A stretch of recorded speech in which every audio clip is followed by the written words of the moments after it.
I knew that it was risky long before I stepped up to the microphone. And when I looked out into the audience and saw the women there waiting for my workshop, the enormity of the promise that I had made to them took my breath away.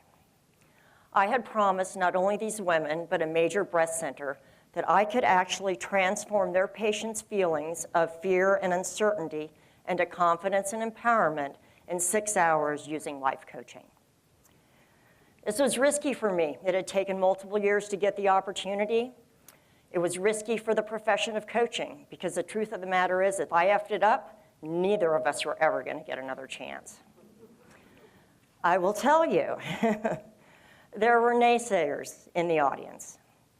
There were people that, oncology healthcare professionals that were extremely skeptical, you know the word I'm saying, of my ability to deliver my promise. They were actually hoping that I would fail, and they were there to watch as it happened. So I did what any good coach would do, and hopefully her clients would do too. I stepped through the fear and I started my presentation.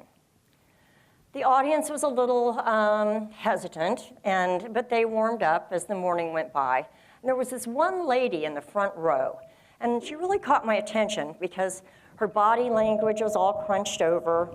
She had her hoodie up over her head. She wouldn't really look at me when I was talking, but I kept seeing her nodding her head out of the corner of my eye.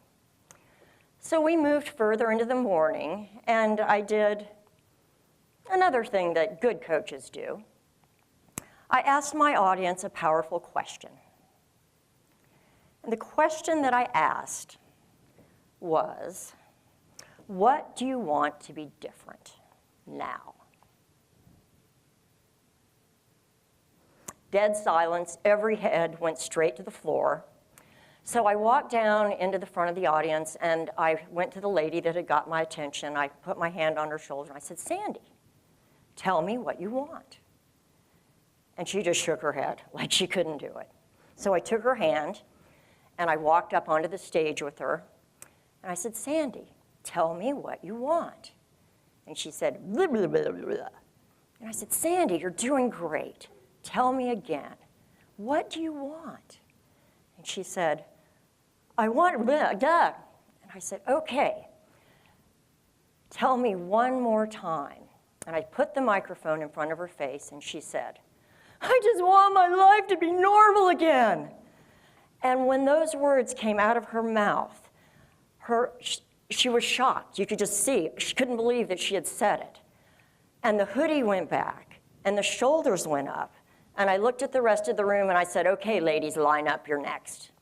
And in those moments, as I heard people say things like, I can't go back to that toxic job.